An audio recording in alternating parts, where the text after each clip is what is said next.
Good morning, this is Kris Shoemaker, also known as Yehudah ben Shomeyr, and you're listening to Coffee with Kris, the time of the day where we share a cup of coffee and share a bit of the Word of God. Thank you so much for joining me on this Friday morning for a hot cup of coffee and a hot cup of the Word of God. This will be our Friday-Saturday devotional to round out and end the Torah portion for this week of Vayetze, which means he went out.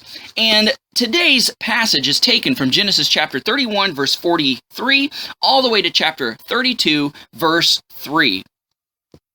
So right now, we have a battle royale against Laban, which is the uncle of Jacob. So they're having a big verbal confrontation, and right now the score is Laban 10, Jacob 0. Why is it 10? Because Laban ended up changing Jacob's wages 10 times in the history of the 20 years that he had been working for his uncle. And Jacob says in chapter 31, verse 42, "Had I not had the God of my father, the God of Abraham and the fear of Isaac, you would have sent me away empty-handed by now. But God saw my misery and the toil of my hands, and last night he became the judge." Now Laban 0, Jacob 10. So let's jump down to verse 43.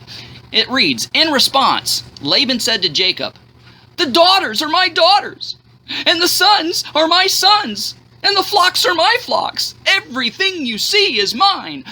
But what can I do for these my daughters today, or for the sons whom they've given birth? So now let's come and make a covenant, you and I, and let it be a witness between you and me.'"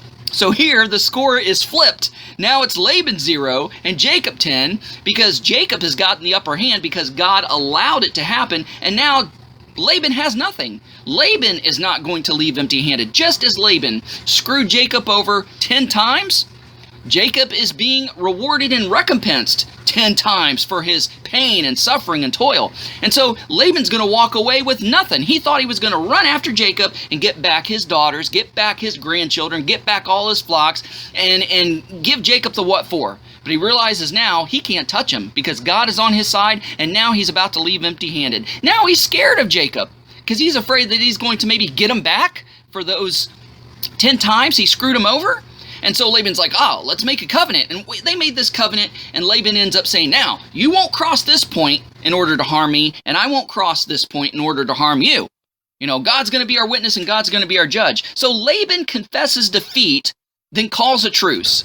Proverbs 16:7 says, "When a man's ways are pleasing to the Lord, he makes even his enemies be at peace with him."